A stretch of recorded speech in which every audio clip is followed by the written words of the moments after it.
Hey, Matt. Hello, hello. How you doing? Can you try talking again?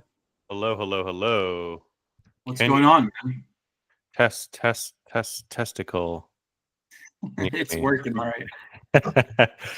I just uh, saw your new poses on your Instagram. I don't know if those were oh just a yeah, call or what's going on with the that. the George Costanza. The Georgia stanza. Yeah, yeah. I posted those like 2, 3 weeks ago. I think it's crazy that they just came up for you. Yeah, we got to talk to the Instagram algorithm, don't we? Well, dude, thanks for so much for hopping on. This is going to be Yeah, super informal. First and foremost, thanks for responding. yeah. I'm sure you're a busy man with a lot of random DMs that are probably a lot worse than asking for an interview. So I get it. Maybe not to Yeah, your scale, but I do get it. So I want to thank you first and foremost. And yeah. No problem. happy to kick things off if you're ready. I'm ready. I just want to let you know I have a hard out at like 3:29. I have to get on to a sales call. Unfortunately, I mean, I like the sales calls, because it brings in money, but I don't like doing them. So it's a catch 22. That is a good problem to have. And I'm very chastened, man. Yeah. Awesome, dude. No, happy to kick things off. I think for the people that ironically might not know who you are, if you want to give a brief abstract of yourself, Oh my I God. could have, but I think it comes much better from yourself. And give me the 30-second elevator pitch. I don't think anybody knows who I am. I obviously do. um, yeah, my name is Matt Diamante. I run a digital marketing agency called HeyTony, and we focus on helping small businesses show up higher on Google and really, make more money and change their lives. We do this in two ways: by servicing the clients, by us doing the work, and also by posting free tips, tricks, tutorials, all that kind of stuff on Instagram, TikTok, YouTube, whatever the social media platform is. We are on it, and we were helping small businesses for free. Absolutely. And I mean, hey, that's how I came across yourself, off of one of your 30-second spiels. Hell yeah. How did you come up with the name? It was curious to me. I looked for an Uh, about page on there, and I didn't find the story of where it came no. from. So I hate about pages. I think they're useless on websites, so I don't have one. Respect. And yeah, when I see one, I'm like, just put that shit on your homepage, dude. Which maybe I should put the Hey Tony story on my homepage. So I will tell you the story. I used to have an office downtown Toronto, and I was walking to lunch one day, and I overheard these two really big, like, those big burly construction workers, like the big manly men, like they're working with concrete and shit. I overheard a conversation they were having, and the one guy goes, "Hey Tony, you always know how to put a smile on my face." And I was like, first of all, why did he have a New York accent in Toronto? And second of all, like, when do you ever hear that kind of emotion from that kind of person? Right? It's just something you don't hear. And I was like, when I was trying to come up with a name for my agency, I was like, that moment for some reason stuck with me. And it was because it was something I wasn't expecting to hear. Like, hey man, you put a smile on my face, you make my day better. Just made my week a little bit better. And Yeah. I mean, he didn't say all that stuff, but um and that's really the transparency and the kind of emotion that I wanted my agency to have with anybody that the business touches. So whether it's a client, whether it's strangers on the internet, or somebody down the street. So I'll put smiles on each other's faces. Way more cooler story than how I found out my company's name, which was just looking at Latin words and then trying to make a double entendre. So my agency is called Adeo Code, and Adeo means like to approach, and then Okay. the whole logo is like a horse, and the slogan's like make your move with us or whatever. Amazing.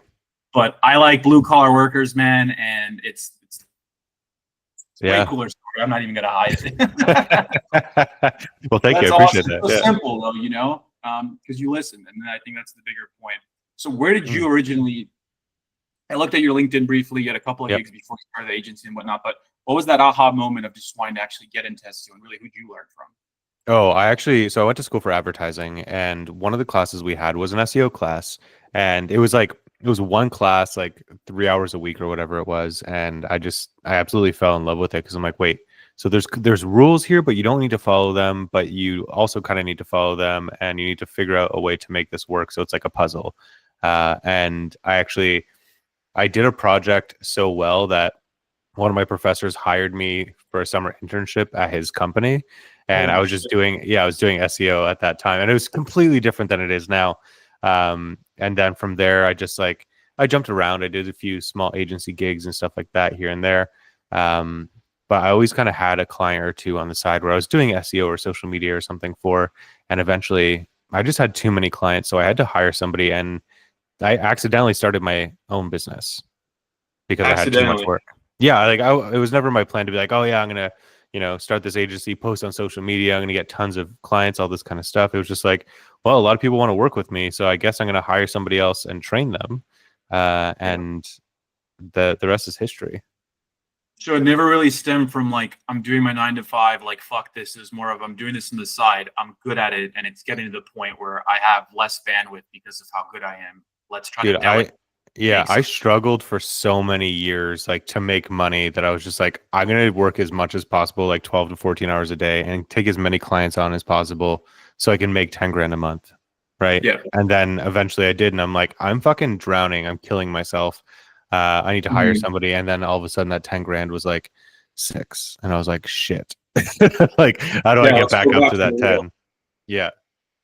That's crazy, man. I got introduced to the world, I'd say literally right in the beginning of COVID. So Yeah. 2020 hit, I was still in university. I think you guys call it uni, right? Not college. Uh, where are you based? Chicago. Chicago. We call it university or college. Like they're two different distinctions. College is more for like trades and like hands-on shit. University is Ah, more theoretical, doctors, engineers, lawyers, that kind of stuff. yeah, yeah. I'm probably thinking of the UK, so that's on me. No, it's all good. It's all You guys good. are across the border. I'm just like, I don't know. I Yeah. don't think there's a difference, but okay. Yeah. So lockdown happened, and everything went remote, and I'm like, I'm not spending the next 8 to 9 months out here. So my family's from Serbia. I went across the pond there. I was working with my cousin at the time, and he was like looking at SEO, like, 'cause we were having a serious problem getting clients, right? My thing Yeah. was we had a custom web application / web development agency, a lot more technical versus standard Yep. design and branding and shit like that. Moral story, we put all our eggs in one basket, as in one client. Mm-hmm. And as COVID hit, he's like, hey, we want to see what happens with the world. Yep. It didn't turn out too well. So that went from postponement to stop. And then I was like, all right, like, I did not diversify enough. We didn't think that there was going to be a time similar to your 10K thing where it's like you're doing good until you get burnt, or something flips a Yeah. switch. So I came up. Oh, go ahead. sorry, I have a rule in my business that no one client should be responsible for more than 5% of our revenue. Right. Yeah. So if you're making, let's say 100 grand a month, just for round numbers, like the biggest client that I have is going to be paying me 5 grand a month. Like, I want more clients, not more money per client, if that makes sense, for that exact situation. No, 100%. Because that actually happened to me during COVID, the same kind of thing. We had 8 clients pause. They're like, oh, we don't know, like, and they were like dentists and therapists, stuff where people actually had to go into their office, and like, we don't know when we're going to be opening back up. And in Canada, we had like one of the longest shutdowns like in the world. It was just Yeah, I totally remember. mismanaged, all this shit. So they were like, we don't know what we're gonna do. But luckily, I was able to convince most of those clients to defer their payments for when they open back up, because I'm like, guys, this is the time where you get ahead of literally all your competition. You think you're the only ones pausing, the only ones stopping your market. Like, if you start doing it now, you are going to catch up and pass your competitors. And guess what happened? They did. Exactly that. Yeah. So sorry, No, I interrupted, but I wanted to no, make no. sure I I'm mentioned glad that. you did. That's the huge piece of this. Like, I mean, I started my shit back in end of high school. Like, the whole thing started because my parents didn't have money for college, and I was like, I'm gonna go to school over there. It's like 2,000 euros a year. They're like, what the Yeah. hell's wrong with you? Everyone from over there wants to come here, and I'm like, fine. Like, I want to go to this school. I got into like 2 schools, and then they're like, with what money? And I'm like, I'll figure it myself out no matter what. That's how it started. And then 2020, I was 20. I'm giving my age away here, but I don't give a shit. So I was young, is my point, where I didn't think about diversification, things of that thing. But I'm also glad it happened that early on, because from then until now, as a whole self-reflection of where did you fuck up, where can you fix, versus shit going well for, let's say, 5-10 years, and then shit. And I feel like it's a bigger Yeah. hole to try to dig out of. 100%. But so SEO. Came across the guy from Toronto. I'm curious in your thoughts if you've heard of him. A Nerd's World is actually kind of the guy that I learned from. And Yeah. during that time in Serbia, I'm not kidding, Matt, when I started watching the videos like 2-3 weeks straight, started getting in the roots of all that. Follow him on Instagram. I see him in the capital of Serbia while I'm literally in Serbia. And I No look way. at my cousin and I'm like, dude, I'm sending a DM. My name's this and that. I just started your shit. Can we sit down? responds at like 10:30 at night. He's like, I'm here till the morning. If you could come in the next 2 hours, I'll make it happen. Wow. Drove straight to the Capitol, 2.5 hours. We spoke for like a good 2-3 hours in front of a popular hotel, and kind of picked his brain a little bit like you as well. But yeah, after that, I mean, the only other course that I've bought aside from yours is his, right? And I think that's a huge thing. Is I didn't even know you had a course. Well, the problem is it's gone now. The whole channel's gone and everything, and you're the only closest thing that I've come across in regards to actually putting out real shit. But yeah, the whole story happened where I think basically made a second channel for just vlogs and stuff. That's what he doubled down on. But yeah, the Nerds World actual account stuff is completely wiped. So a lot of people you went lost private. their access to the course and stuff. Dang. I wonder what happened. I've never met him, but I've seen his logo and stuff, and everywhere. Yeah. So I think that brings into more the technical and business side of things. With that context given, is in people in the agency world specifically. So let's think web development, web design, things of that sort. Yep. How important or how powerful do you think SEO can be in the sense of, if I'm not going to do a multi-channel approach, as in that plus ads, different channels, all that stuff, I just want to do SEO. How powerful can that be to strictly get clients as a new business? It can be powerful depending on your competition, right? And it also depends on like how much business do you want to have, and also how secure do you want that lead generation channel to be. So if you are only doing SEO, which a lot of people do, and we have some clients who only do SEO, they can see a lot of success. But on the other hand, if they have a competitor who comes in and is just like doing crazy wild black hat stuff, outspending them, whatever it is, and knocking them down in the search results, then they're not going to be getting any traffic from any other avenues, right? So even like the way that I run my business, like, yes, we do our own SEO, but I'm on socials, right? I'm on literally not literally, but almost every platform that supports video that makes sense for me to be on. I'm also doing email marketing. I'm running some ads. Like, I'm doing all of it because a secure business, or a business that is going to be around in 5 years or 10 years, is doing everything they possibly can to grow their business and get more customers. Yeah. You bring up two great points. One, which is you were advertised as an agency, and I'm curious, when you started, do you think it's smarter to approach in the sense of, let's service all types of industries, see which ones we get, and then pick out the ones we like to double down on? Or do you think it's way better to start in a niche and stick to that? Fuck a niche. Everybody says niche down, niche down, niche down. Niche down to what? You don't even know what you're good at yet, right? So for me, I'm like, we will take any kind of small business and service that small business with SEO or with ads. Because if you are just one niche, like, yes, you could potentially get really great results, but you're probably going to charge either a lot of money for that service or want some kind of profit sharing, which is, totally fine if that's your business model. But the thing that I come across a lot is like, we'll work with a dentist, let's say, and they'll be like, oh, we had this dentist marketing company that we were working with before. They did our website, they did our SEO, they ran our ads, they did all this shit.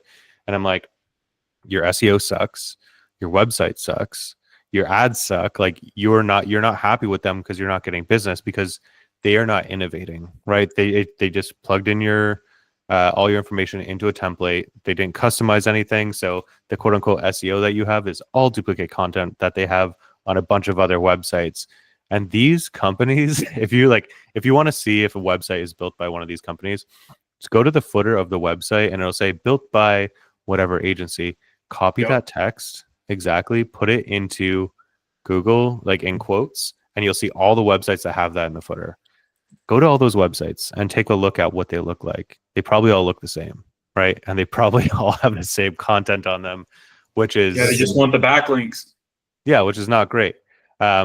So yeah, that's what I think happens a lot with a lot of these like quote unquote niche marketing companies, whatever you want to call them. Some do get really great results, but I would say most of them, the results are not great that they're getting. So is it safe to say, just to kind of analyze what you've just spoken on, when you're starting out, don't just put, again, I think it goes back to my point from a different perspective of eggs in all one basket. Don't just stick to SEO, use other channels, and, go across the board, right? That's kind of what I'm getting here.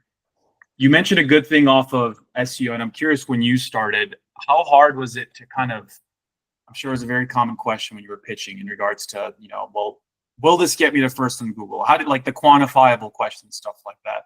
How Yeah. did you kind of address those, as well as being able to price, whether it's a monthly package, an annual thing of sort, to back up kind of your offerings? At the start or now? Both. So at the Well, now start, you I have didn't. credibility, but sure, it's a lot Yeah. easier. But let's start with the start. At the start, I had no idea what I was doing. The first website I built was for a bin rental company, and I built it for like $500. And they were like, "This is going to help us show higher, like, rank on Google, right?" And I was like, "Yeah, like no problem." So for $500, I built the website. I had to edit their pictures, like, you know, knock out the All that. background from their bins, and then like put measurements on the side. And this is before Canva and shit, where you could just click a button and it knocks out the background, which would have been so handy back then. So I did all that, did the SEO, and within a year or two, their business grew from, like, I think they had like 10 bins for rent, like the garbage bins on people's lawns, to they were at like 120 last I checked. And that was like when I first started. So I did all that for $500. And there was no blog on that website. There's no, reoccurring monthly expenses that they're paying me or invoices.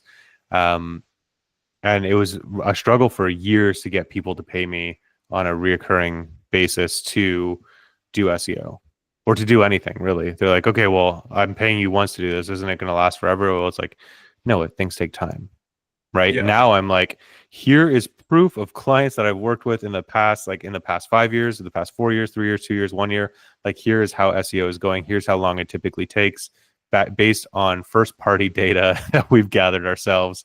And I'm like, you need to sign on with us for at least a year at this point, because and it's the most annoying thing. As soon as a client leaves because they're not getting results, the very next month, all of our work kicks in, and their graph goes like a hockey stick.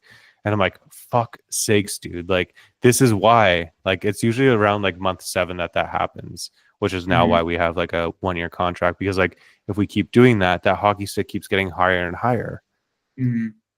No, you touched on some great points there. And I think the thing that stands out the most is you say it so confidently, right? And I think a lot of people in this world, in whatever type of agency that they run, is when you first start off, I think they're very hungry to just get whatever they can, which on one side, I don't think is a bad thing. But on the other side, I think you're very quickly bound to run into having this back and forth kind of debate between, let's say you get a client that wants SEO and they're like, well, can you do copywriting for our content? Can you post for this and that? What was kind of that turning point or light bulb moment in your head where you're able to like confidently put your foot down and easily outline to them, this is what we do. If you don't have, this is how much we charge, versus, because the analogy I like to use is like, for example, home service industries, I think, is a very popular one that folks are trying to dabble with. Probably a plethora of reasons. I think my biggest thing is there's less and less people young like us in our generation that are doing it. So the demand's higher, and they realize, oh shit, we don't have branding, and mom and pop shops are dying, so we need to stand out, right? But like, if I'm working with a roofing company, for example, and they ask me for 5 different services when I'm offering one, the analogy I'd use is like, if I hire you to do my roof, I'm going to ask you to do my roof, not my electricity and my plumbing and all these other things. So how do you kind of put the fine line between those clients to setting expectations? So at first, like when I was first coming up, I'd be like, yep, we do everything. And then I would figure it out because I needed the money, right? I needed the clients. But at the time, I did get good results because I spent a lot of time like learning and messing around and figuring this stuff out and talking to other experts and friends and stuff like that. So I needed the money. I was taking on and learning all of this kind of stuff, which is, I highly recommend learning how to do all of it. Like, regardless of, if you just want to do SEO, that's fine. Or you just want to run ads, that's fine. But if you can tie it all together, or at least understand how it all works together, you will be a far better business person, a far better marketer, and you'll make way more money. I don't know why I'm saying far so often. Far more money. You'll make a lot more money. And that's that. Like, I'm happy that I went through that. It sucked at the time. But now, like, I kind of evolved from a place where it was like, yeah, we'll do everything, to I started getting clients knocking on my door in the last 2-3 years.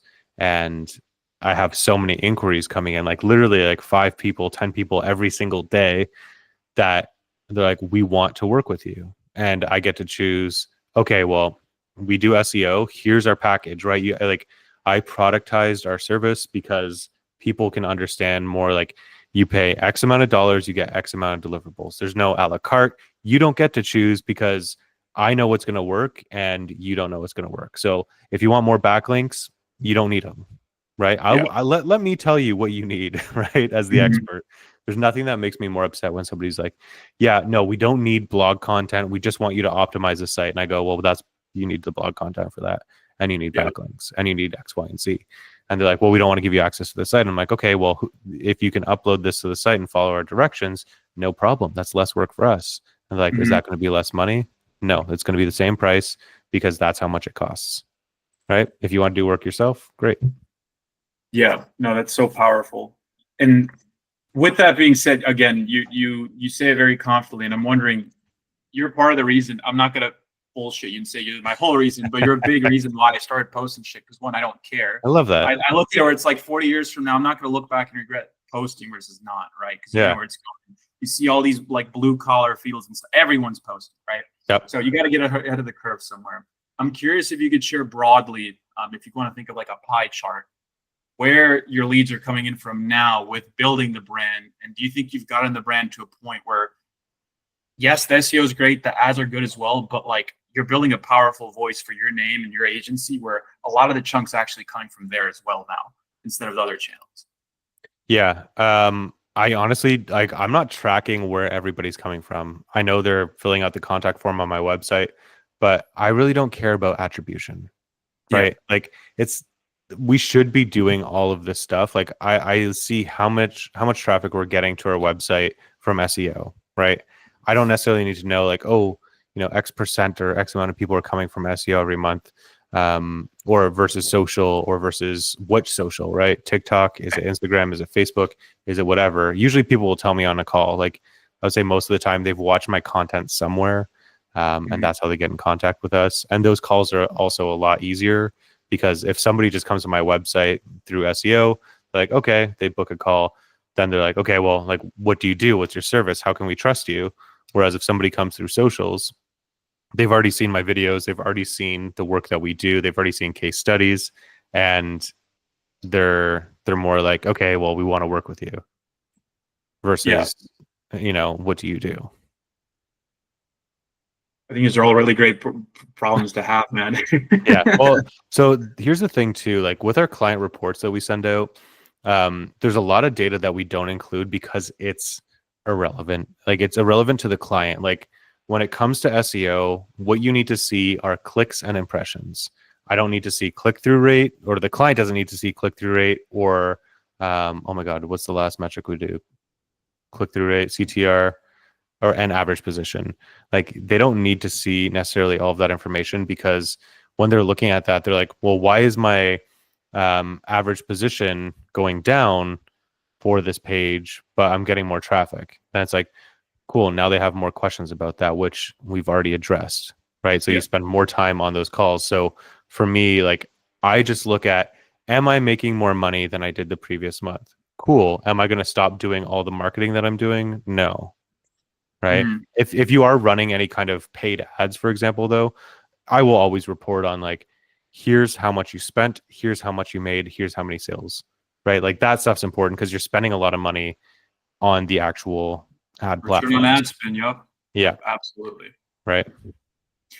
Well, Matt, I do want to be mindful of your time. There's one more question I'd love to hear Sure. from that I think a lot of people find informative. So let's use myself for example. Like, I'm trying to revamp the agency right now. I have one state targeted. I did 80 different cities, for example, just towards web design for very low volume. And one thing that I'm seeing is just very high volatility on SEMrush, where every day it'll go up 3%, down 3%. I'll rank like 80, 90, and then third and stuff like that. Yep. What do you think is going on with that? And then my last piece to it is really next 90 days, if you're someone like myself, you have a killer developer, but you don't know how to get leads, what would you do to be 3 months from now and actually see some results to start slowly coming in? So the first thing is, if you're targeting 80 different cities, that's okay. So my all low volume, like rural America, same state, doesn't matter. My accountant told me, my old accountant told me, pigs get fat and hogs get slaughtered, right? If you try to eat the whole pie, you probably won't get a piece. So try to focus on a more narrow, like if there's one medium-sized city with like 500,000 people, then like go after that, right? It's probably still pretty easy to rank for that stuff. And yeah, well, sorry, a city that has like 500,000 people probably has like 10,000 businesses, Sure. right? Like you're probably you probably have more work there than you could ever actually do. So the second thing, oh my God, what was the second thing you asked me? What would you 90-day do? roadmap. 90-day roadmap. So I would start answering questions, and I give this advice literally almost every single day. Start answering questions that your customers are asking, or like asking you or asking the internet. You know, find those questions, film yourself, record yourself answering that question, use your own expertise, your own experience, personal stories, all that kind of shit. And then take that transcript from that recording, upload it to ChatGPT and say, hey, write me a blog post answering this question, and like paste the question in there. And then go through it, make sure you have like the proper heading tags and you're actually using the keyword throughout the content. And make sure it includes your personal stories. I wrote a script last night for a YouTube video that is all about this one specific thing. And from that transcript, you get the blog post. Then you could also use ChatGPT or Claude or whatever you want to use to create social content ideas for you. And then once you find an idea that you like from that topic, you can then have it write you a script. And then you could record that on your phone and just post that content every single day, which it sounds like you are already posting that content. So I would say 90-day roadmap, post every single day on socials, post twice a week on your blog. That's it. Like just be consistent. Yeah, I think consistency is probably the biggest takeaway out of this. And patient. And patience. Same thing for your clients, like you mentioned. Yeah, Matt, you definitely gave me some homework to do. I want to thank you first and foremost for carving out some time in your day for this interview. It's been super helpful, and be posting it here a bit or shortly. And best for your future endeavors, man. We're here with you. Awesome. Great to meet you. You as well, Matt. Take care. Cheers. Bye. Bye.